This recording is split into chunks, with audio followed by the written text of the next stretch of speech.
Good morning, students. Now, I hope you have understood the last shared videos of concepts of accounting principles, uh, part 1 and part 2. Now, today we're going to start the third concept. This is the cost concept, and the other name is called as historical concept.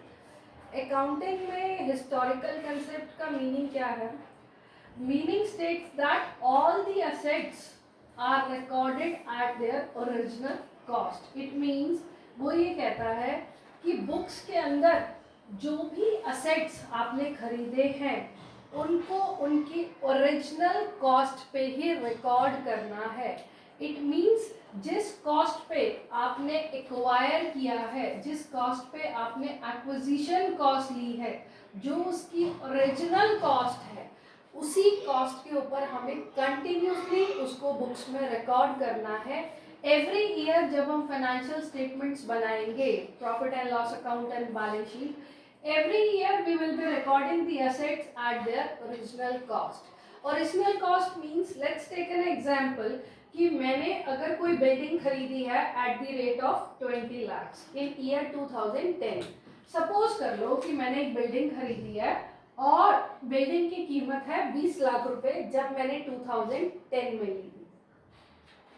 आज उसकी market value rises up to 50 lakhs. आज उसकी कीमत up to 50 lakhs या हो सकता है 50 लाख से बहुत ज्यादा भी हो गई हो, 1 crore. But cashier and accounting norm rule says that कि किताबों में जो रिकॉर्डिंग होगी वो आज भी आप अपनी असेट्स की original cost that is 20 lakh rupees से ही रिकॉर्डिंग करोगे. ओरिजिनल कॉस्ट से ही रिकॉर्ड करोगे. जितनी भी cost particular date of purchase पे आपने पे किया है बिल्डिंग को खरीदने में, हो सकता है उस टाइम आपने इसके ऊपर 20,000 रुपये इस बिल्डिंग की जो और कोई अदर कॉस्ट है, अंदर कुछ इंस्टॉलेशन वगैरह हुई है, वो भी 20,000 रुपये हो गई, तो total cost will become 20.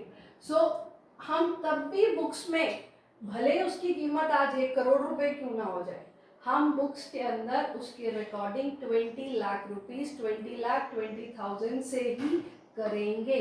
It means historical cost ये कहना चाहता है कि डेट ऑफ परचेज, जिस डेट पर आपने असेट को खरीदा है और जो उसकी ओरिजिनल कॉस्ट है, उसी कॉस्ट को बुक्स में रिकॉर्ड करना है. अब क्वेश्चन आता है ऐसा क्यों, व्हाई? देखो बेटा, accounting is concerned with the past events and it required consistency, so original and historical cost is considered. accounting basically क्या है?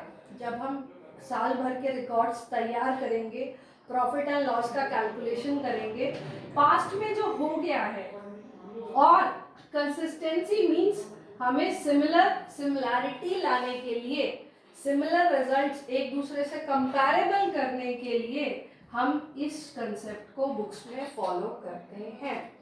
ऐसा इसलिए है बिकॉज मान लो कि जब तक अकाउंटिंग क्या कहता है कि जब तक मैं पर्टिकुलर असेट को मार्केट में सोल्ड ऑफ नहीं कर लेते, जब तक उसकी रियलाइजेबल वैल्यू, एक वैल्यू होती है which is called as realisable value, जब तक मैं उस असेट्स को बेच नहीं लेती या उसकी एक्चुअल वैल्यू रियलाइज नहीं कर लेती, तब तक बुक्स के अंदर हिस्टोरिकल कॉस्ट ही लिखी जाएगी बैलेंस शीट में.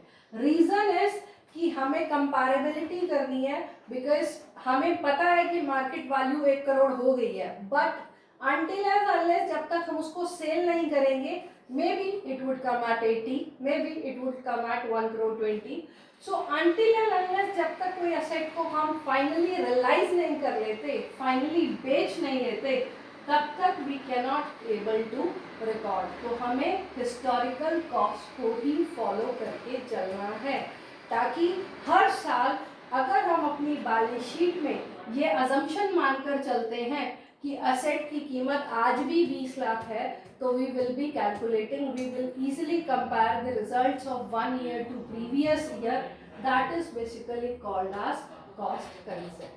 Somehow this concept is also treated as a very important process if we allowing recording of assets at their current values or liabilities, that would somehow distort the whole prices, whole fabric of accounting, impair comparability and making the accounting unreliable. अगर हम ऐसा allow कर देते हैं कि हम अपने assets को, basically this is for assets and liabilities are basically for at the senior level, so you have to only cover up the assets. So allowing reporting of assets at current value would distort the whole fabric. अगर हम current value पर उस asset को आज की value में books में record करना शुरू कर दें, तो in that particular case हमारी पूरी accounting की fabric, पूरी accounting के norms जो है वो सब गलत हो जाएंगे. So this is what कि हमें अगर हम allow कर देते हैं current values पे, तो that will distort, हमारी सारी informations गलत हो जाएंगी and कंपैरेबिलिटी फीचर जो अकाउंटिंग का सबसे ज़्यादा इम्पॉर्टेंट होता है, that will not be taken. So this is that in comparability और अकाउंटिंग की जो डाटा, जो रिजल्ट्स आपके निकल के आएंगे, दैट कुड बी इनरिलायबल, जो एग्जैक्ट फिगर्स नहीं होंगे.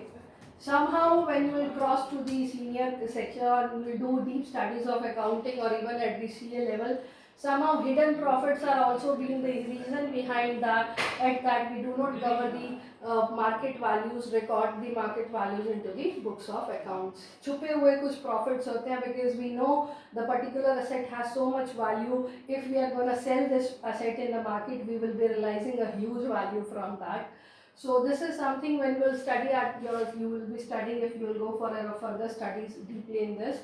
So basically historical concept यही कहना चाहता है बेटा कि हम all the assets have to be recorded at their original cost and cost of acquisition. That's we have taken example कि अगर हमने 20 लाख की बिल्डिंग खरीदी थी 2010 में, आज अगर वो 50 लाख की है या 1 करोड़ की है, even though recording in the books will always be a 20 lakh rupees. So reason behind that is कि अकाउंटिंग का जो फैब्रिक है, अकाउंटिंग की जो गाइडलाइंस है, अकाउंटिंग के जो गैप में जर्नल एक्सेप्टेड अकाउंटिंग प्रिंसिपल्स जो जिन्होंने फ्रेम किए हुए हैं, दे सेड दैट कि अकाउंटिंग एक ऐसी चीज़ है जिसको बेसिकली क्या बेटा आपको प्रॉफिट कैसे पता लगेगा. प्रॉफिट का रीजन सिर्फ यही नहीं होता कि मैंने आज कितने पैसे कमाए हैं. No, because business survive for a longer period of time. Going concern concept है ना, लंबा चलता है. तो पिछले साल से इस साल कितना मुनाफा है, पिछले साल से इस साल कितना नुकसान उठाया है, तो ये सब फीचर्स की कंपैटिबिलिटी, ये सब सिमिलैरिटीज, ये सब कंपैरेबिलिटी तभी पॉसिबल होगी अगर हम डिफाइंड कंसेप्ट्स, कुछ सर्टेन गाइडलाइंस और स्टेटमेंट्स को, सेम प्रिंसिपल्स को फॉलो करते चलेंगे. then this would be able easily to compare the results और somehow आपके जो results निकल कर आएंगे that would be a very much accurate on this. So this is the cost concept and the historical concept. आप कोई भी एक और एग्जाम्पल मैं इसके अंदर फ्रेम करती हूँ कि बेटा एक चीज़ होती है, आप जब आगे आप जर्नल एंट्रीज के टाइम पे जब हम फर्दर स्टडीज करेंगे, कोई भी असेट का जो कीमत होता है ना, असेट की जो कीमत, असेट्स अब आपको पता लग गया सबको, असेट्स ऑल आर प्रॉपर्टीज. किसी भी असेट की जो कीमत होती है ना, दैट पर्टिकुलर डे जिस दिन हमने असेट खरीदा होता है, जितना पैसा हम उस दिन उस पर्टिकुलर असेट को इंस्टॉलेशन से लेकर रेडीनेस तक जो भी पैसा हम देते हैं वो असेट की टोटल कॉस्ट मानी जाती है.